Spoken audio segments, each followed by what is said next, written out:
Welcome back, everybody, to Live Reality Games, where we are here to talk about our favorite reality show. Survivor is back, season 42.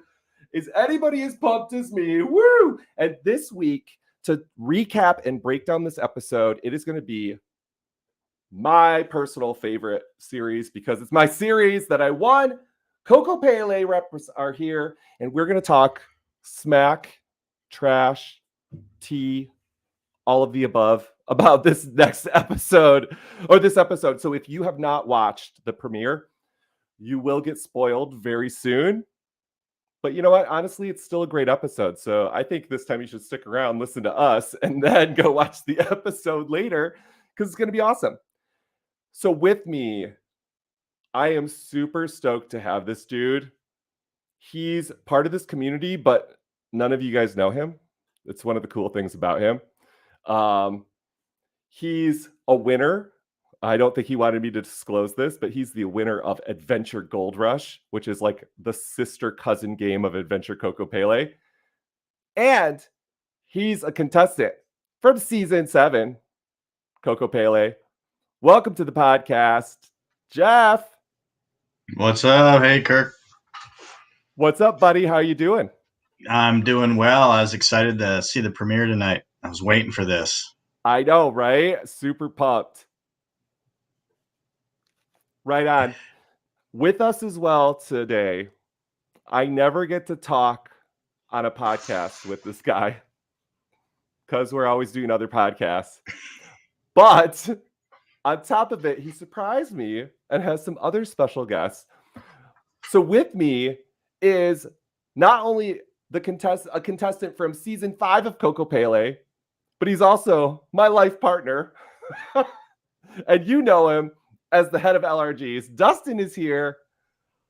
And my brother and my sister-in-law. Hello. What's up? Hey, everyone.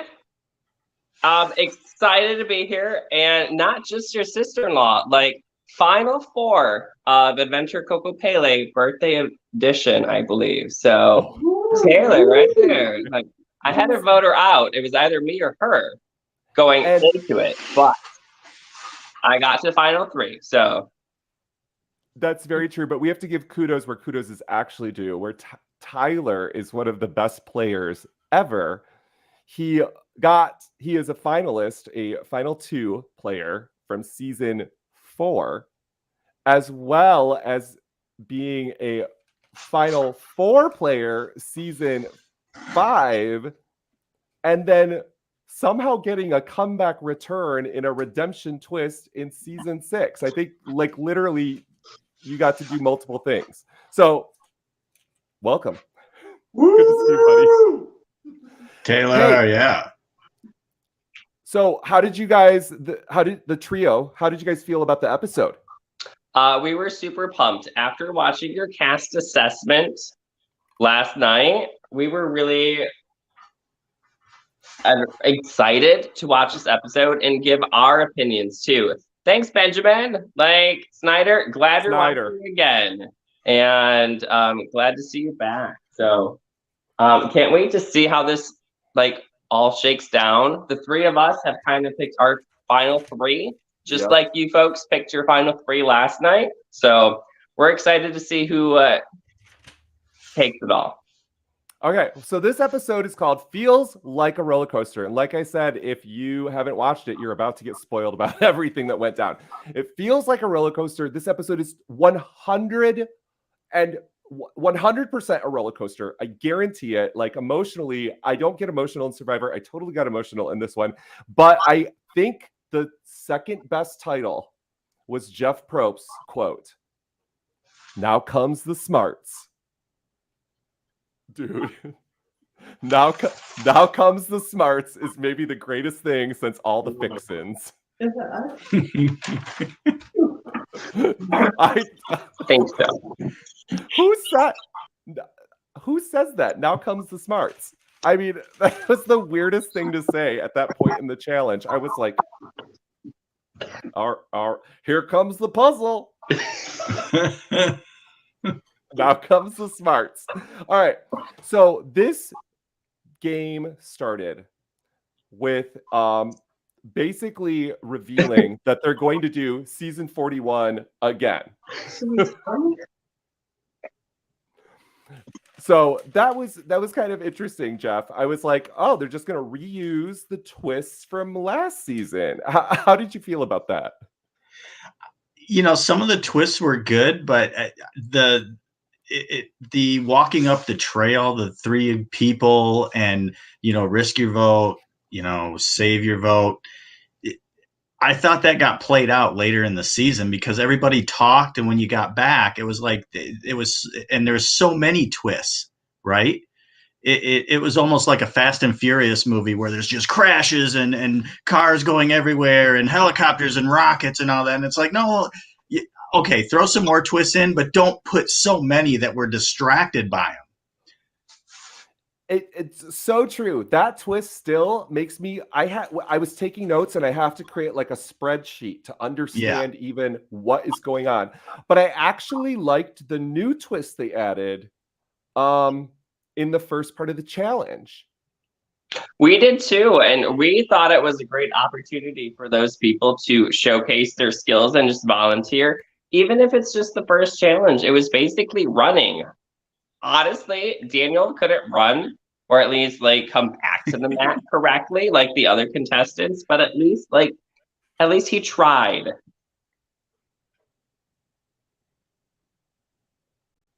And so the first challenge of the episode, they're playing for camp reward. So it's just reward. You're playing for a pot, a machete, some flint, but Probst is like, there's not going to be any rice.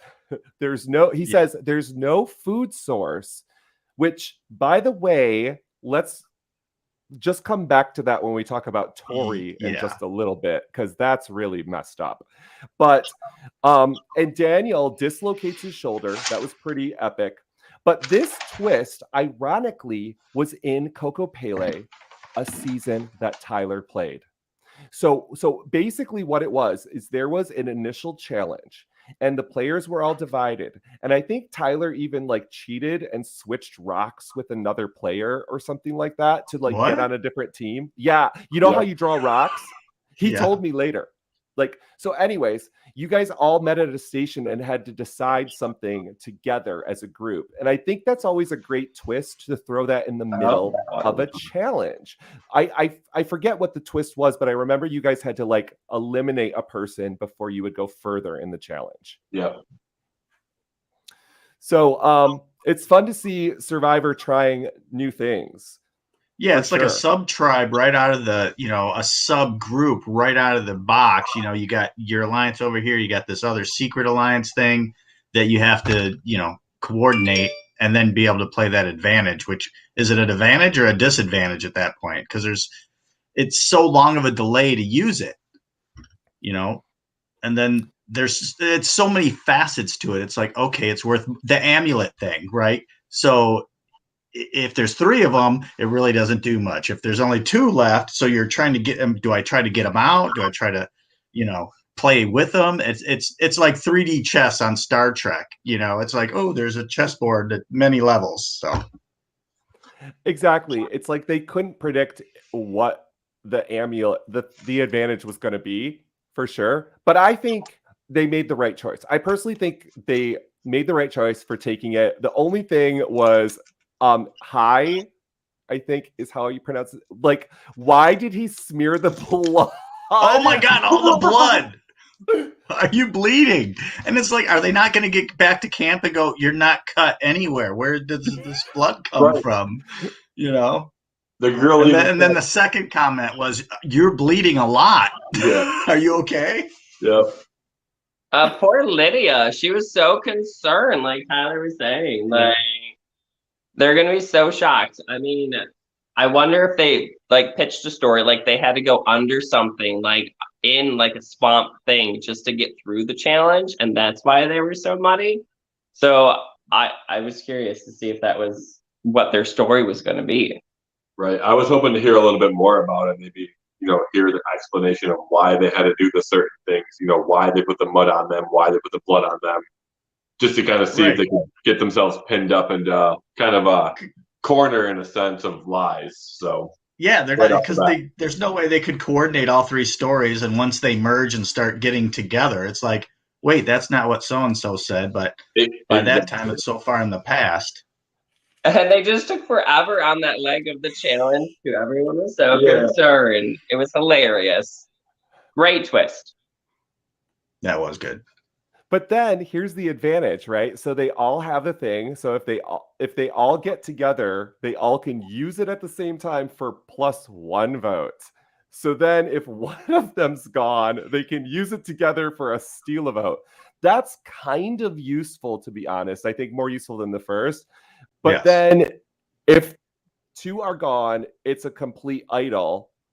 So basically it turns into the only time it's an advantage is all the way to final 6, because then there would be 3 of them, 3, and you get another vote, unless you're doing a split vote situation. So really this advantage only works for the 3 of them as an alliance at final 6, which to me is a long, long way away. Not cool. Not cool, No. Jeff.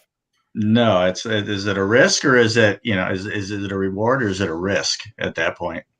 Because then, it gets out that somebody learns, oh, you got an advantage, but it's really not an advantage until way down the road, or so many ifs. It puts a bullseye on your back all the way till pretty much if you can make it to top 6. Then at that point, if you make it to then, congrats to you. You have an idol in that sense. But if not, it's kind of just like, hey, I could have something really good if we go top 6. Well, that's how you play the game. Mm-hmm. Yeah, it's like, I'll take any advantage. I'll figure it out later, but I'm going to take all the information in and any advantage I can get and make it work. We'll figure out a plan later. And that's exactly what Drea said too, a little bit later in the episode. Like, you have to take those opportunities and get those advantages, even if that puts a target on your back. Thankfully, in her second instance, she was able to use it as more like a luck-based thing, per se. But you have to take those chances of getting the advantages in this game, because even though the game is built around your social awareness, like your gameplay and your physical, it's also a little bit about luck, and you need those advantages on your side in those situations that you need them. So taking the opportunity like Drea has a huge spot in my book right now as being like up there for the players of the season, for sure. I think the culture of the game is going where everybody's going to take every advantage, every opportunity that comes at them, right? And that was shown tonight because everybody risked their vote, right? So they all got an advantage, but they got to have some like harsher penalties or something too, and mix it up a little bit. So that there is some pain, there's more pain. I know they have some of those, they said, oh, if all of you don't do it, but everybody's doing it now. So it's like they got to mix it up a little bit. I like how Snyder talks about the medical team helping Daniel. That was almost the first tragedy of this episode. There will be multiple. That's totally true. I mean, they were efficient. They came in. I like how they have a new doctor that we haven't seen before. She came with like a good bedside manner, and she popped that shoulder into place. You know what was interesting? I had this hot take last night. I don't care what anybody says, but Mariah, I think that's how you say it. She looks like Stephanie LaGrossa in the face. Just take her face. It is Stephanie LaGrossa in Mariah's body. And then he mentions Stephanie LaGrossa popping out her shoulder in that episode. And I was like universes collide. This is too much. He must have been thinking it too. Marya is how you pronounce it. So yeah, that was a great challenge. And we see Ica win camp supplies. Oh, that's ironic. Oh, the triangle thing, right? It's like, how many times can you count those damn triangles? So yeah. Yeah, they built the little pole thing, and I was really rooting for my team and everything. But it was just a shocker, even though it seemed like they had a big lead, they couldn't pull it together to win that first challenge. Yeah, And they it did was have a nice, lead and blew it. it was nice bringing it back to Jailbreak too, an early kind of iteration of a Survivor game. Oh, that's great. I love Jailbreak. I love that whole build a pole challenge. It's surprisingly tough. It's so much harder than you think. It's also pronounced Ika. Apparently I can't pronounce anything in season 42. It's the life of a teacher. I pronounce names incorrectly my whole life all the time. So there you go. So at this point, Zach has a confessional, and I just want to announce I was very, very upset because he called himself a super duper fan. My friend Zach, I hope you watch this someday, actually, because you are incorrect. You are a super fan. Super fans watch the show. Super duper fans play the show and host the show and do the show. So unless I'm mistaken, you are just a super fan, and your placement tonight kind of indicates that as well. So you are a super fan, Zach. Welcome to the Survivor community, but you got your ass handed to you tonight. He did. Which Taylor called. She was the only one to correctly guess the elimination tonight. Yeah. Good job.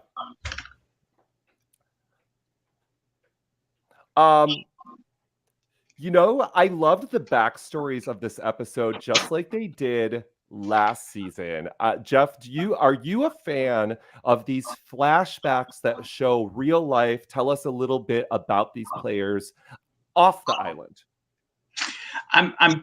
I do. I like to know a little bit of the backstory, but it takes away from the game that you get to see too.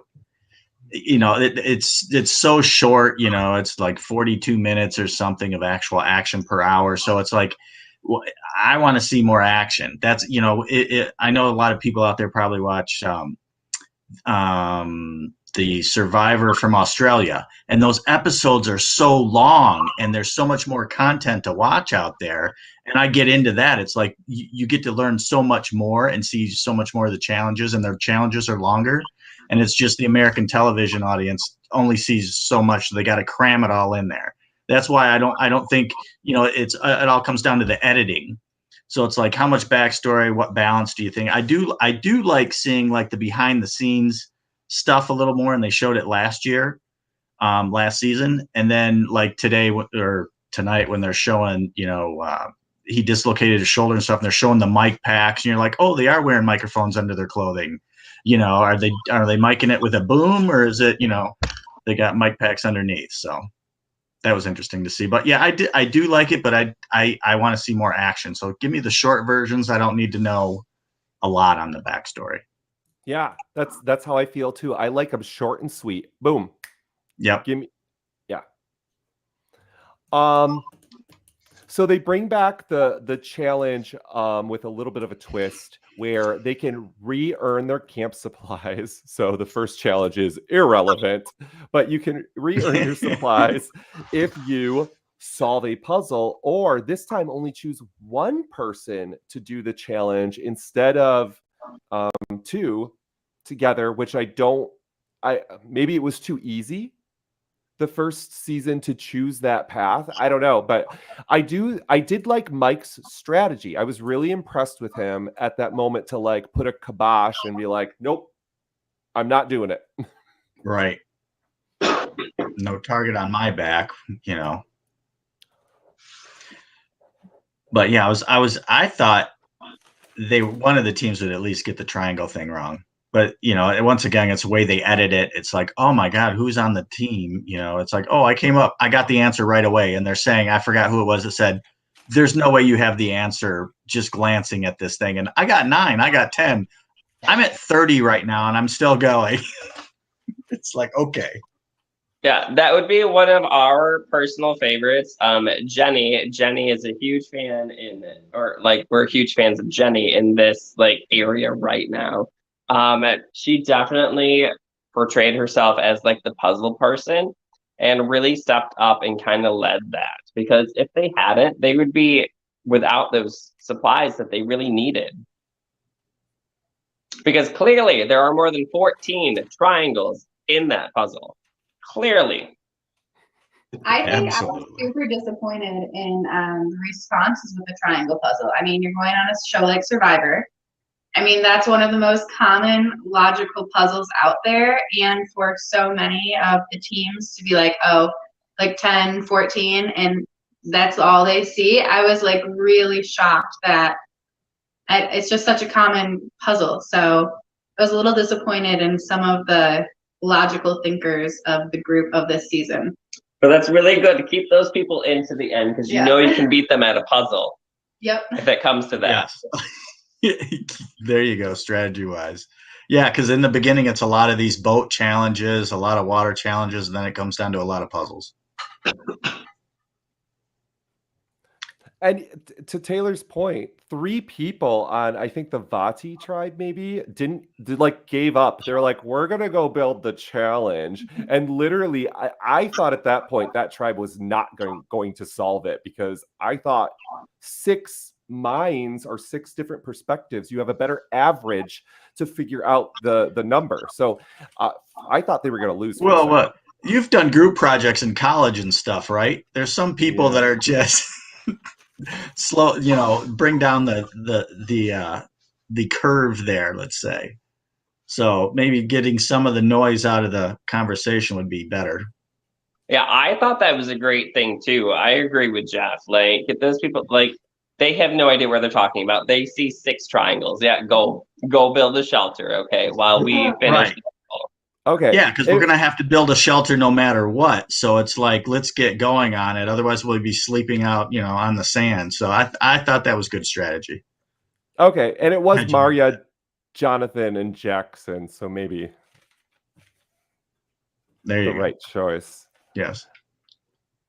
So at this point in the episode, I was predicting that Mike was going to be eliminated. I took that in my notes. I thought, oh, Mike is doomed. I don't know why. I think he was getting so much focus that I was like, oh, it's got to be his episode. He's got to be going home. The difference is this is a 2-hour episode. So like Australian Survivor, we actually get a full kind of edit of 2 days, as opposed to usually you can kind of figure out who's a target at this point in an episode. This was about 8:40. Yeah, see, now we thought it was Mary Ann that had a target on her the entire episode. She came off like super personable at first. She got a lot of edit. She got a lot of screen time, and maybe not in the best light per se. We see her as kind of like super fun and everything, which is endearing. Like, don't get me wrong, I love that in a person, but not from like a strategic, like strong, like Survivor player mentality. So we thought Mary Ann was like first to go in this episode, which broke my heart personally. So how dare you? No. I'm thrilled by her. I wish Mary Ann was my student. I wish she was my best friend. I wish she was in my pocket and I could bring her out when I'm depressed. I mean, Mary Ann to me is the bee's knees. Like, to me, she is Survivor gold. She's a hot mess in a cute little package. She is gonna laugh her way and cry her way to the end of this game. That's my prediction here. You heard it here first. Okay, that's who you pick.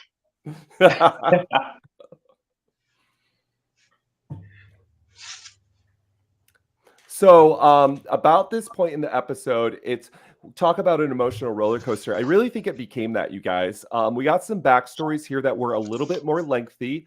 That's, I think, thankful to the 2-hour episode. Jackson comes out to us as somebody who has transitioned in their life. I found this story so... I don't even know the words right now. I had words earlier. To me, it was profound. It was eye-opening. It inspired me. Like, the story, I wanted to see Jackson go further in this game. I thought there was strength there, this silent strength that I appreciate it. I just wanted to hear more. Like, who are you? Tell me your story. I was interested. Yeah, now I know why they edited it the way they did, and it was like day one, and he says, "Oh, out here it makes you bare your soul." It's like it's day one, like, and you just let everything out. So now it all made sense. I think that he might have thought in the back he might be going home because of that disclosure right before they went on. So I think we should just cut to the chase, even though the episode gives us a big, almost hour break between these moments. So Jackson has what sounds like they sensitively put as I don't even want to use the word addiction, but a regular use of lithium.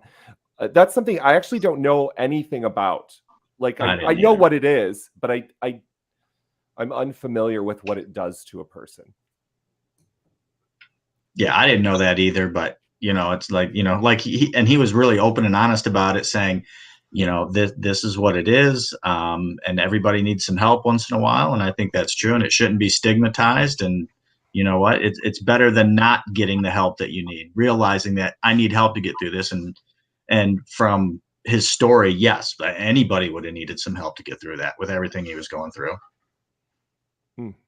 So good for him coming out and telling everybody, because I think it is, Survivor's inspirational. I know I shed some tears watching these, backstories sometimes, and the transformation of people out there. Just good stuff. Absolutely. And it's very reminiscent of somebody who's dear to Dustin and me, Kathy Sleckman, who also had to leave the game much later, like day 15 or 16 into Survivor, after a similar thing that had to do with medication that they used outside of the game. And it's definitely hard to watch. Snyder comes in with some facts today.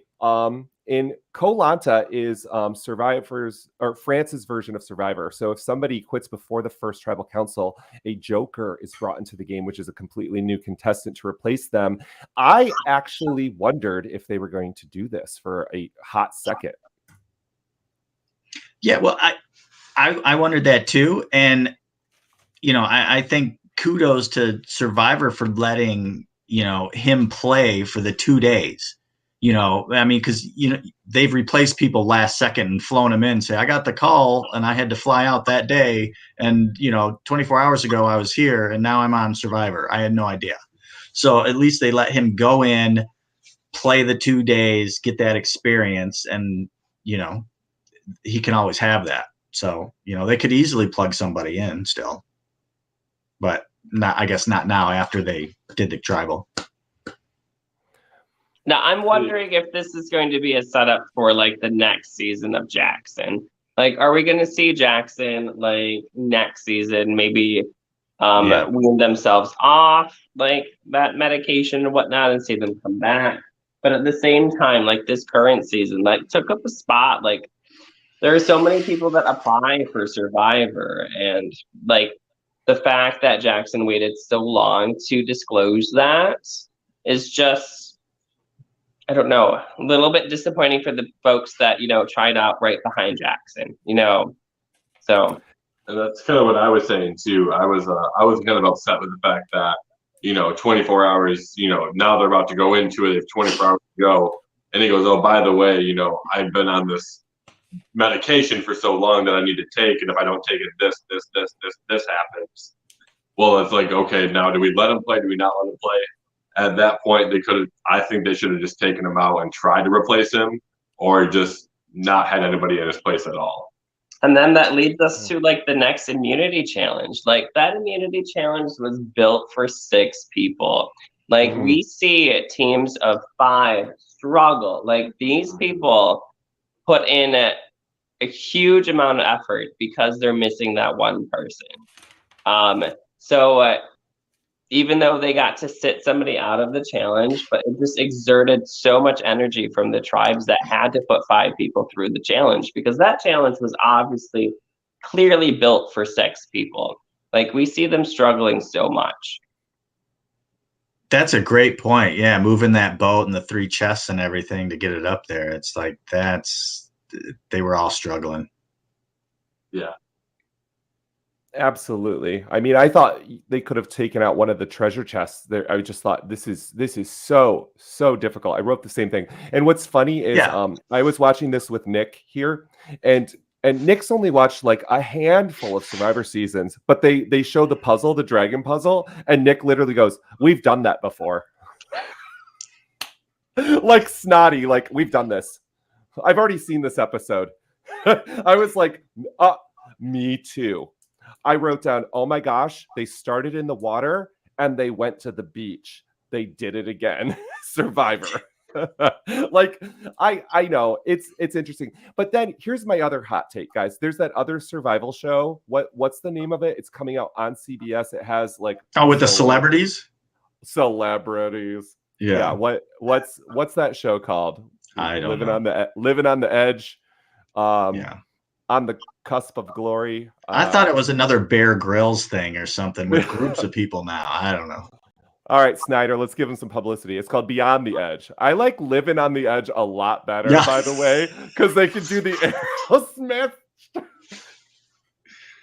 Okay, anyways, so they show a clip of it, and it's like their survivors, whatever they're going to call them, they're in like a floaty boat. Did you see the boat they were in the commercial? Okay, anyways, they're on one of those like raft boats that are like inflatable.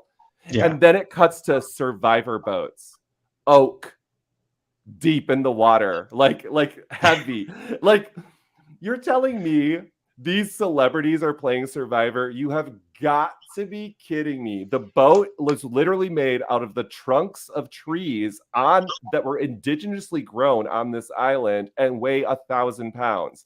The boat they're carrying literally is like 10 times the weight of the boat on Beyond the Edge. So yeah, that's my hot take tonight, everybody. Thank you. I'm done. I really liked, speaking of that challenge, how the Blue Tribe broke up the last part of the challenge. Like, you could have opened more than one chest at a time to try to solve it. So the fact that they were in last place, they tried something new, a different strategy to try to circumvent their like behindness, I guess you could say. So they tried, and I give them props for that. But of course, it didn't work out. But good try. Good try. Did you all see those belly flops?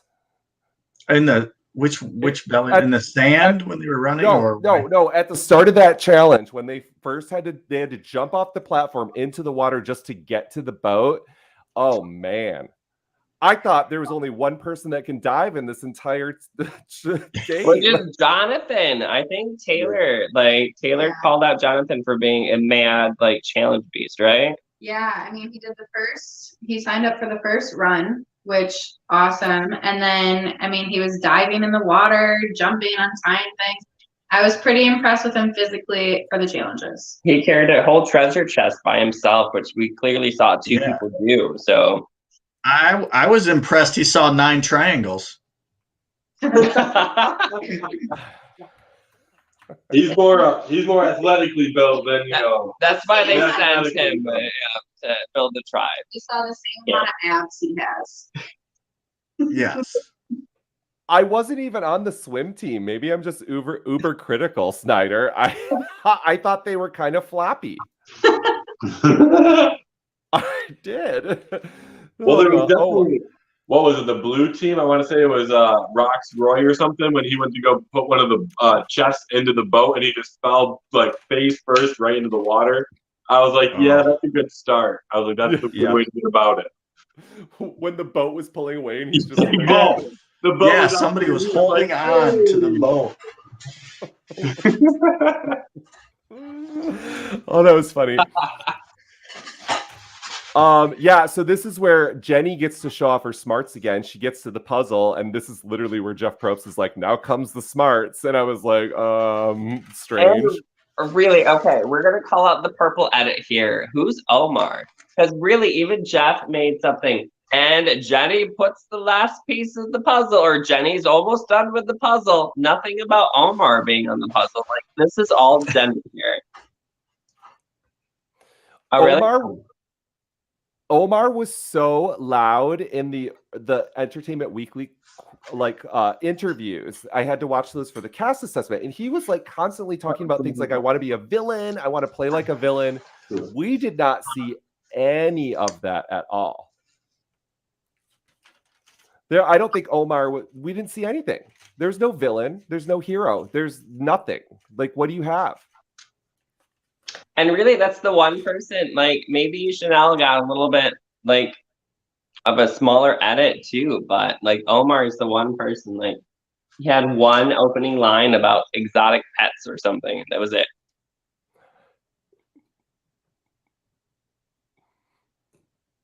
So, Suki is like, isn't it like that, those game shows where you're running over obstacle courses? I think that's what it is. Not my wheelhouse. You guys, we actually skipped over, I thought, a really poignant moment that happened right after Jackson's. This was, let me find my notes. This was Daniel's backstory. This was lengthy, had a lot of pictures, told us about his battle with leukemia as a younger person. And he looks great now. I mean, he, besides dislocating his shoulder and getting right back into the game, but I mean, it's clearly, I mean, we literally see his life like overcoming stuff. We already saw it in episode 1, like physically. So I don't know. I got some hope for him as well.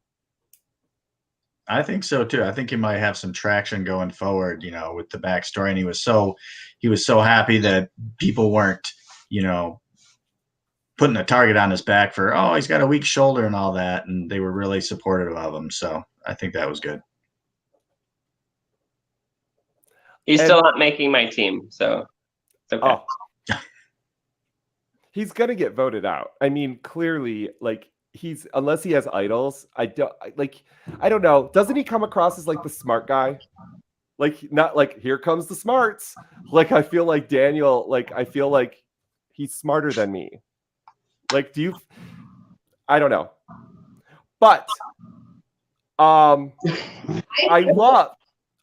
one thing I love about Daniel. Got that. No, we're not from this. I don't know what you're watching, Kirk. No.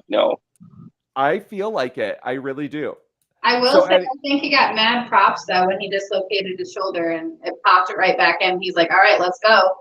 I think he got mad props from the rest of his team. So that was a good little ego boost for Daniel at the beginning, I think. Absolutely. I always love a survivor that in their confessionals plays out to the audience, and Marianne and Daniel both reached out to kids that are weird or going through stuff. And as a teacher and as a fellow weirdo, I adore both of them. It made an impact to me, and I just thought about all my weirdo kids that I've had throughout the ages that have wanted something different, greater in their life, an adventure of some kind. And I just thought, yeah, they would see themselves in you. So yeah, I love a great story in a confessional, and I felt like the two of them can deliver. As long as it's short and sweet. I am going to defend them to the end. All right. Let's see. What happens? When Jeff Probst comes to your beach, it's like the Grim Reaper coming. It's like there's nothing good when he comes. And that's what I said too. I was like, you do not want Jeff to show up at all. That was the first thing he said as it was happening. He goes, you do not want him to approach the beach. All right, does Jeff Probst look like a mall walker, though, with his shorts and his white, like, New Balance shoes and, like, no-show socks? I mean, put him in some sandals, something on the beach, Yeah, even, like, even no shoes would be great to see. Exactly. Yeah, I agree with that. I love him. He just looked like a mall walker. He's so sweet. I love Jeff too, but not mall walker Jeff.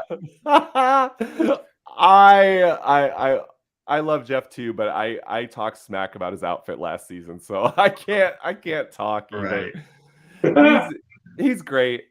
And I'm digging the gray in the hair for Probst.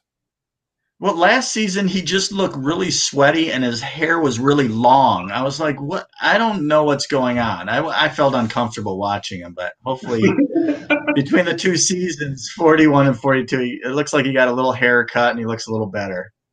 We all needed a haircut about 2 years ago, so it's okay. Yes. Okay. Yeah, that's true. So the big twist here is, of course, they have to throw another twist in. We could have just sit here talking about the last twist, like Tyler said, and it would have been interesting to watch the players talk about that twist. But instead, we get another twist, which is picks. They roll on up and they're like, "Hey, pick somebody to go someplace. We're not telling you a thing." Of course, all of us at home know, because we watched season 41, that they're going to go to Shipwreck Island and not get any information and then have to make a choice about not having any information. And then what's really interesting is that the three teams all take a different approach. I thought this was very revealing about the structure within the team itself. So you mean the drawing straws or just somebody volunteer or? Yes. So let's take this. So Drea wins rock, paper, scissors. So they do a game of luck that is also a competition. Like it's a head-on-head game of luck duel based thing. So there's a slight competitive streak to it. Whereas Jenny's team goes totally the fairest you can do, right? Draw straws. There's like, it's as even keeled as possible. And then the other tribe discusses it and communicates. And I don't know if people were manipulating, but regardless, they used their words instead. I was fascinated by this. Maybe it's just me. Yeah, why do you think they chose Marianne to go? I don't know. I mean, she kind of volunteered. She was more like, hey, I'm up for it. And then everyone's like, well, we don't want to be alone away from our tribe, because obviously that's like 101. You don't really want to leave your tribe, especially early. So everyone's like, okay, if you want to go, go. I think that's kind of how that happened with Marianne. Yeah, I thought it was funny. Started... I thought it was funny in her takeaway. She was like, yeah, you don't really want to be the one to go volunteer to do this sort of thing, yet she was kind of the one to go volunteer and do that sort of thing. Yeah, you don't want to go, but I'll go. Yeah, exactly. Well, and I think we see this a lot in this episode too. Like, you make that one fatal mistake, and not even just a fatal mistake. You make that one mistake in Survivor, and that kind of haunts you too. Like, we see it later in the episode with Tori. We see it with Daniel, of course, getting hurt. Like, there's one little mistake. Like, even with Jackson, you make that mistake of revealing that thing, like, and it hurts your chance of winning or dampers your gameplay. I think we see that a lot in this episode. With the one, yeah, that first day, you don't disappear from camp by yourself. Nope, don't do it. It was so surprising that a player like Tori would do that. Yeah, I mean, and the way, because she was saying that exactly as she was doing it, but then I think she covered her bases pretty well in Tribal when she goes, hey, that's what you do, but people are going to say anything to take the target off of them and pick somebody else. That's what they're going to do. They're going to sow doubt between the rest of the people, and it's like, if it's not on me, I don't care. So they'll say anything, and I think she covered that really well.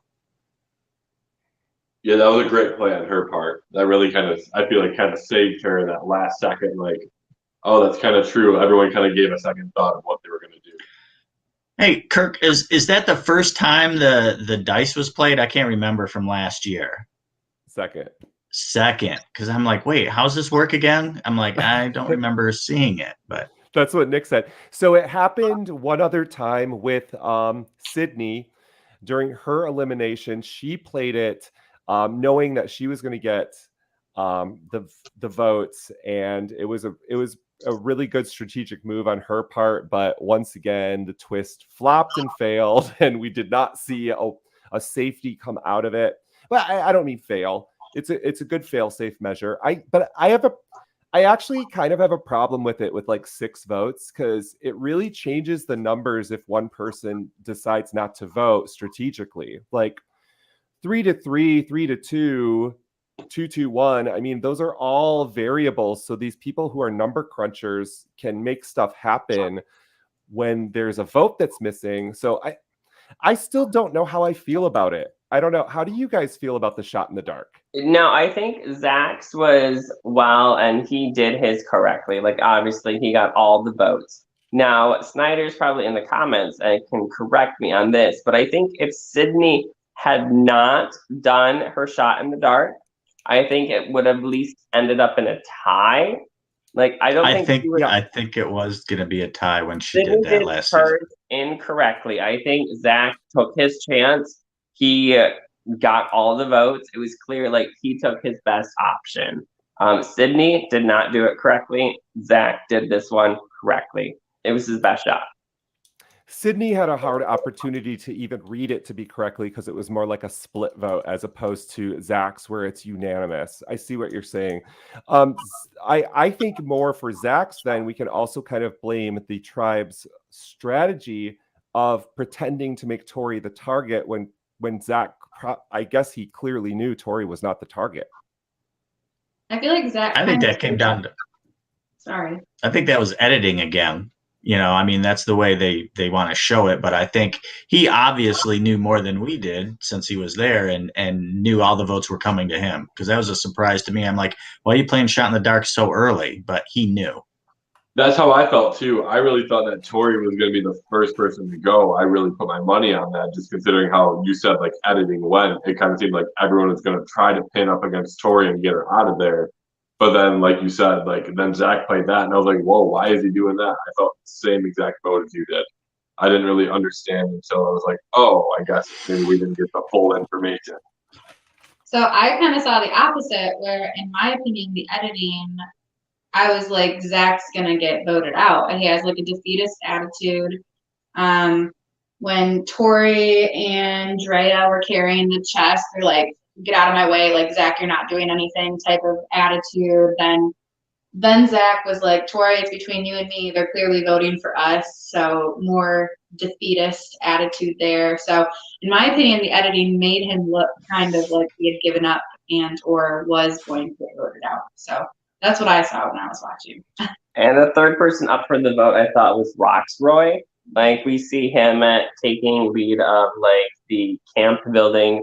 We see him make a few comments during the challenge. Like, not everyone's putting their full effort into it. And we even see his name get brought up by Drea and Tori at the start when they first lose the challenge. So I thought the votes were going towards Roxroy, which obviously clearly switched to Zach/Tori kind of situation.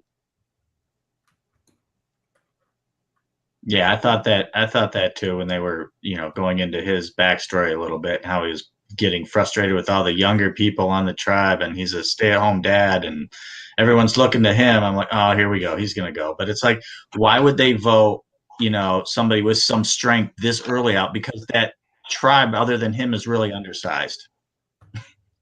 Very, very undersized. So true. I was kind of impressed with Swatty's gameplay too. I liked last night in the cast assessment. I got the vibe that a lot of people thought she was going to be an early boot. So when this tribe was going to tribal council, I was like, oh no.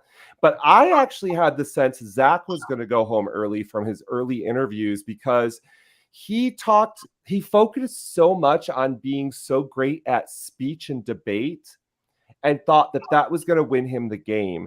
And I felt like, yeah, that's one component that comes like at the very end of the game. I don't know if that gets you there. You know what I'm saying? Yeah. That's a good tool to have at the end, but you got to get to the end. Yeah. I just feel like you have to be a little bit just more authentic. And if you're if you're debating people, you're I don't know, you're presenting, you're being contentious. In a debate, you're on two different sides. You don't want to be on two different sides. You want to be on the same side. Yeah. And if you're giving a speech, I'm like on the stage and you're in the audience. So I feel like all of that stuff is not great for Survivor. No. He's the one that said, how are you feeling? Right, today? when you want to build an alliance, he goes, "How are you feeling?" And he's Oh, like, "Those yeah. are the words you want to hear. You want to hear those words." And it's like, yeah, how are you feeling as he's walking out? I wanted a thought bubble, like pop-up video, with the thought bubble. How are you feeling? VH1 pop-up video meets Survivor. Exactly. Bloop. Yeah. Oh my gosh. Anybody who knows that is old. So do they still make that? Is that even a thing? Is VH1 even a thing? I haven't seen it. No. We need some Gen Z around to tell us. What generation are you guys, Taylor and Tyler? Are you Gen Zs? What is it?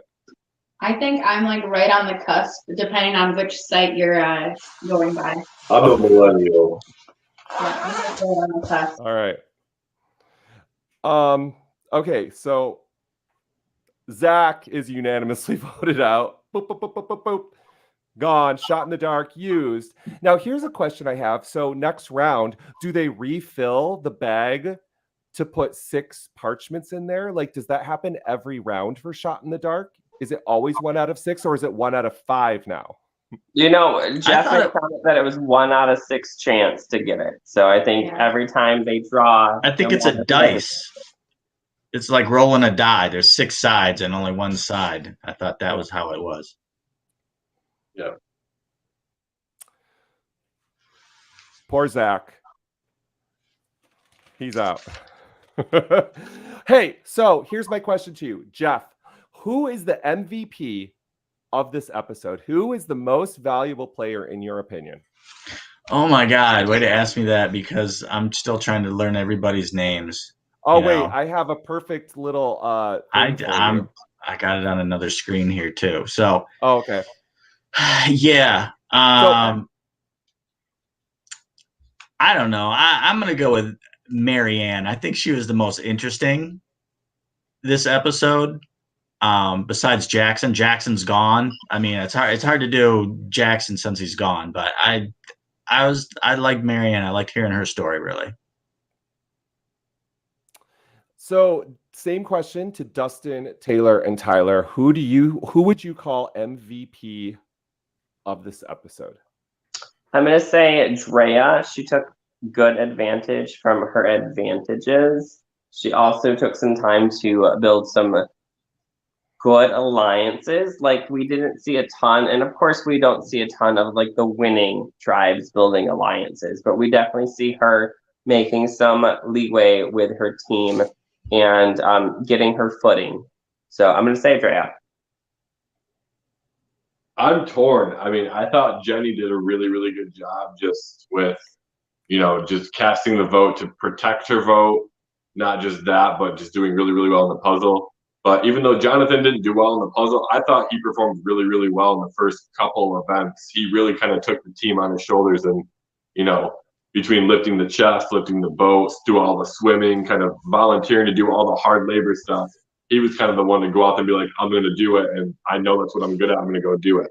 So he kind of stole the show for me at the beginning of the show. So I think Jonathan would take my vote. I'm going to go a little out of the box here. Get crazy. I'm going to say Lindsay. Hey. So I was pretty impressed physically that she could do the challenge as well. She jumped in to do the second run. So that also gives her an advantage there. I don't know. I'm really impressed with that whole team. I think the team morale of that whole team is pretty good. But yeah, Lindsay is up there for me after this episode. Kirk, what do you say? Ooh, so hard to say. I am actually as well, even though she's not on my team, I am as well going to give it to Jenny. I was very impressed. I thought with her interview, I was not impressed. I was like, how is a welder going to do great? Like, she's super smart. She's a designer. I think she is here comes the smarts. I think that's Jenny. And I was really impressed with her gameplay from start to finish this episode. So next episode, I missed the preview. You guys want to fill me in? Yeah, so we see Mary Ann chopping some wood really, really into it. Getting portrayed crazily. Mhm. We also see, I think, Tori Yeah. wanting to vote Drea off, who we thought like that was going to be a great alliance in this game, and we thought they were going to be power players. And then finally, like the other team, the red team, is voting Mike off for some reason. Okay. I predicted it. That's what I thought this episode at 8:40 p.m. Eastern Standard Time. I wrote it down. So interesting. You know, I think there's so much gameplay that can happen. I want to just it's been on the screen for a while. This is the update of the and points. then Kirk in the preview, like Rupert comes back, like, and he reveals a big twist. Do you know anything about the Rupert twist in the next episode? Yes, I actually heard Rupert was bringing Ty's chicken back to the island, and they were gonna unleash Ty's chickens on the tribes. God. So now there is a food source. You just have to catch it. What? Yeah, it's true. I made that up, Kirk. I'm sorry. No. What? Come on. Soccer. You got Jeff all excited. Ty's chicken on the as a food. You had me until you said a food source. I'm like, I know. No, I will never. Sia will never award me money because I said that. Because I'm thinking we should open up a chicken place called Ty's Chicken. But I don't know if we.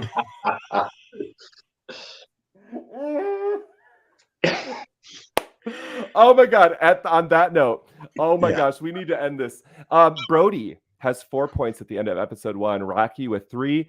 Cam with 3, both unfortunately losing Jackson in this episode. What an unfortunate twist. Nikki actually was very much a proponent of Zach, thought Zach was going to go super deep, and he is eliminated, resulting in her with 3 points. Interestingly enough, Cam has only one unique player on his team, which is Jenny, who was 2 MVP votes from this episode. And to also clarify, Drea has 1 extra vote, as well as Marianne, if I'm correct. Am I correct, guys, on that? Mm-hmm. Yes. And Jenny's vote is, in fact, safe. And had Jenny risked her vote, none of them would have had their vote, which would not have impacted Drea's game at all. So I'm feeling happy with Jillian and me sitting with Swatty and Marianne right now. Marianne might be crazy next episode, but who boots the crazy person in episode 2? You always wait to merge. So,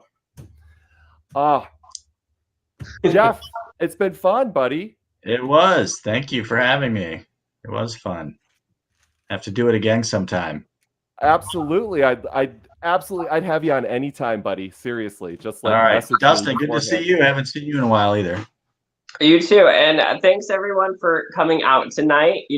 Adventure Kokopelli is going to air at some time, but we're doing the live game here in August. So super excited to have everyone out again for another adventure here near Manistee, Michigan, where I'm at right now, doing a little bit of work, meeting some businesses and whatnot to drum up a little support. And pay attention, folks, because there are clues everywhere you look. And with that, my friends, make sure you like and subscribe. Live Reality Games. We're a up and coming company, and we cover everything that's live, reality, and gaming. Thank you so much for watching us. Thank you for liking, subscribing, and see you soon. Bye, guys.